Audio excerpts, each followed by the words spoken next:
You're listening to the Plastic Shift Podcast. Welcome to the Plastic Shift Podcast. I'm Madhav Malhotra, one of the students at the Plastic Shift, and I'm reaching out to several experts working to solve issues with plastic pollution. This podcast showcases unique perspectives on this massive problem to identify what its most important aspects are. Today, I'm interviewing Ina Tessnow-von Wysocki, a doctoral candidate in the MARIPOLDATA project at the University of Vienna in Austria. Her research focuses on international agreements with a focus on global environmental policy. She's sharing some insights from her previous research on the problem of marine plastic pollution, and I'm really excited to hear her perspective on how governments can influence this massive problem. Thank you for joining me today. It's really great to hear from you with how your research is very different from the rest of the topics we've been looking at so far. So I thought we could start off by quickly addressing that. Do you mind introducing yourself very quickly and just summarizing your past work and research interests? Sure. So thanks for inviting me and for this opportunity to share my research. So I am Ina Tessnow-von Wysocki. I currently do a PhD at the University of Vienna, but my previous research was, I studied international relations, my bachelor in Australia at Griffith University, and then in Germany at the Free University Berlin, Humboldt University, and University of Potsdam. And throughout my studies, I was always interested in environmental policy. And then towards the end of my master's, I got interested in the problem of plastic pollution. And I wrote my thesis on international cooperation on this issue. So I'm with the emphasis on legally binding multilateral environmental agreements and also the importance of treaty design for the success of an international agreement. Mm-hmm. I also attended the ad hoc open-ended expert group on marine litter and microplastics in Geneva 2018, so I got a bit of an insight there. That was a great opportunity for me. And so then I got interested in this topic also because it's often very visible. It's a topic that's easy to grasp for everyone, and it's kind of clear that it's not supposed to be in our environment. And I'm really passionate about making a change in this regard. And we see the plastic pollution, and also we see a rising plastic production. And we know our oceans are connected. And if we pollute in one area of the ocean, it will go to other areas as well. I like to talk about this this example of the plastic ducks. So when a container lost some of these rubber ducks, over I think around 30,000, and they dispersed around the whole ocean. So we can really see how connected our ocean is, and that it's really an international issue that we have to tackle. So that's why I took it from the international perspective. Mm-hmm. Yeah. That's really interesting to hear. And wow, it seems like you definitely have a lot of global experiences when it comes to this problem. So I thought with all these issues you described, I can see you're already very interested to get into a lot of it. I would be very curious to hear, with all of the research you've been doing into this, with environmental studies in general, also with plastic pollution in particular, what is the status quo of the role governments have when it comes to this problem right now? So I think governments are really important in setting frameworks and standards, and also giving guidelines to solve such issues, and especially when we talk about transboundary problems. So when there's environmental harms that cross borders, because obviously our oceans don't care about political or borders or legal borders. So I think there's lots of issues that we can look at in terms of justice, in terms of environmental harm, and there's many issues that we can study, and that's why it's very important also for governments to engage, because such international challenges cannot be tackled by one government alone, but it has to be in conjunction with different states that set the standards internationally. Mm-hmm.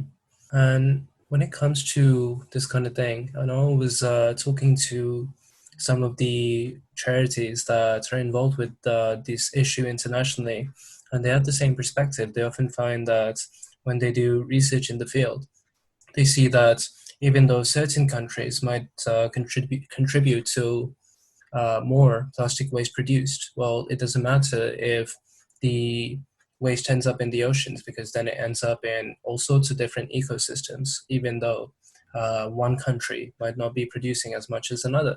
So that's why a bunch of these charities are focused on different policies to get everyone involved in how do you contribute to this problem, regardless of which country is involved. So they have a lot of work to do. But when it comes to the governments, how are governments internationally currently cooperating to address these issues? Like, what types of policies are they implementing? What are the trade-offs between different types of policies? So governments around the world are really active on this issue already. Mm-hmm. We can see international agreements, we can see regional agreements, also local initiatives in all areas. For example, there are international agreements looking at sea-based sources. So, for example, the UN Fish Stocks Agreement Mm-hmm. would be looking at some sea-based sources, so it's basically plastic pollution coming from ships, whereas other agreements are trying to tackle land-based sources. But we do not currently have an overarching framework that is looking at sea-based sources, land-based sources, as well as chemical compounds of Mm-hmm. plastics. So there is really a need for a more sustainable life cycle of plastics. So we have different steps in the plastic life cycle, meaning production, manufacture, also consumption and disposal. And Mm-hmm. this is globally dispersed. So we see these different steps happening in different countries, and there's currently not an overarching framework that would guarantee such a sustainable life cycle of plastics. Mm-hmm. And to highlight a bit more of that distinction, because especially for people who aren't involved in the government policy aspect of things, it's often hard to figure out like what are the challenges that people actually go through in trying to figure out what policies would be effective. So when it comes to the distinctions between, say, land and sea-based sources of plastic pollution, is there any one that's more important? For instance, is there research showing that it's more important for governments to intervene for like plastics coming from factories on land versus from fishing industries or ships based in the sea? Well, first of all, maybe we should identify a little bit what these sources are. So basically, when I say sea-based sources, Mm-hmm. this can also include synthetic fishing gear, for example. So fishing nets that would then end up in the oceans as ghost nets. So sometimes you probably see the pictures of entangled marine species. Mm-hmm. That is something that also would fall under marine plastic pollution. And that obviously requires different approaches to the land-based sources that can include, for example, unprotected dump sites or from industries, from ports. So that would more be the unsustainable management of plastic waste that Mm-hmm. itself. So we can see a difference in the different sources, but also we would have to talk about microplastics, which is another type, I'd say, that would require a different approach. So we cannot have a one approach to marine plastic pollution, not one solution, but we will have to take into consideration the different sources and also the different types. And maybe to clarify again, the types next to fishing gear and plastic packaging and these bigger plastic items, plastic bottles, the microplastic, meaning very small plastic particles, they can be in form of primary microplastics, so meaning that they are produced to be this size. They can be, for example, in shower gels also, or cleaning detergent that is used, and they would then find their way in the oceans over this over this way, because they're too small to be filtered out. And secondary microplastics would be that something is degrading, so a larger plastic item is degrading, and this can include also textiles. So for example, if you have synthetic textiles and you wash your clothes, also little fibers, microplastic fibers can get into the oceans. And the same happens also with car tires from abrasion. So this is also a source. So you will have to identify the different sources and approach them differently. And we can already start to see all the complexity here. From the research we've been doing at the Plastic Shift, it really seems like one great resource for all of this is our World in Data. They have amazing statistics about all of this. For instance, like how, say, sources from plastic nets, they're very, I'd say, like they make up the majority of plastics in the Great Pacific Garbage Patch. But when it comes to all plastics entering the oceans, well, it's a smaller percentage. And like by mass, what's the composition of plastics in the ocean by in terms of microplastics versus macroplastics? They really have a lot of great data about that. And I'd say that it would be very interesting to anyone listening if they're curious about like all the different types of plastics there. That's one great resource to go into.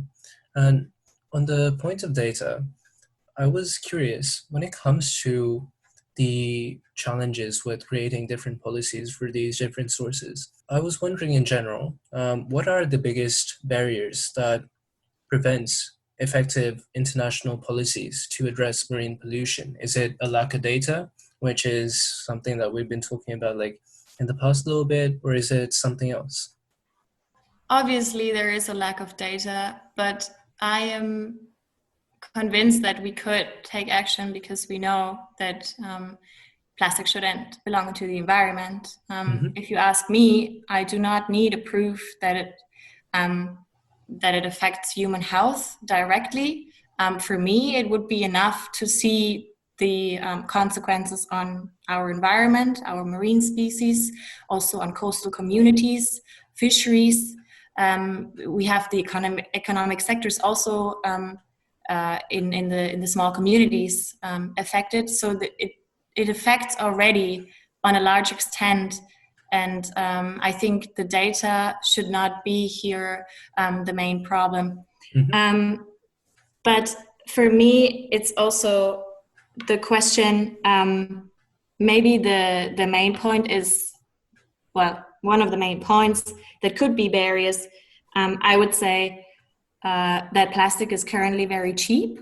So that could be a potential barrier when we come to policies, because currently it's from an economic sense very practical to use plastic instead of other materials if we don't want to have products that we only use a few seconds or minutes and then throw away.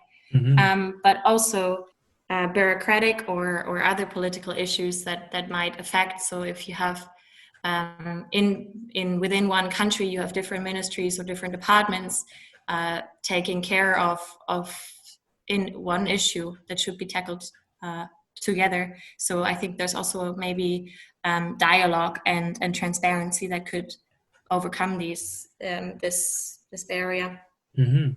And when it comes to general perceptions about the governments in implementing policies, it often seems like, oh, the government's slow. But obviously the government's slow. The government has to make a lot of hard decisions on this. And especially with the economic incentive you mentioned, it really does seem like, well, there are a lot of stakeholders involved, whether it be consumers or producers or like the government or charities. And each of them have different incentives when it comes to the issue of having plastics have low value. Like obviously it's better for some, not so good for others. When it comes to addressing this issue of like the low value of plastics, it really just makes for a away culture. What are the roles of different stakeholders in making this possible? Like what are different people going to have to change in the way they use plastics, whether it be consumers or producers or the governments? First of all, there has to be a general question of how we currently use and waste resources. Mm-hmm. I think that lots of NGOs point to this often, that, for example, there is a need for a reduction in the production in the first place of plastics, which is not so much mentioned by industry or government representatives. But I think it should also be an inclusive negotiation in that way, so that industry has already provided quite some initiatives on a voluntary basis that can be used as best practice examples. And I think industry and government need to work together, obviously, on these policies and initiatives, and also to have some dialogue to understand the other positions and needs, because sometimes it's also, for example, if you talk about transparency in the plastic compounds, lots of it has to do with business sensitive data. So these things just to have to be solved in dialogue, I think, with many stakeholders involved. Mm-hmm.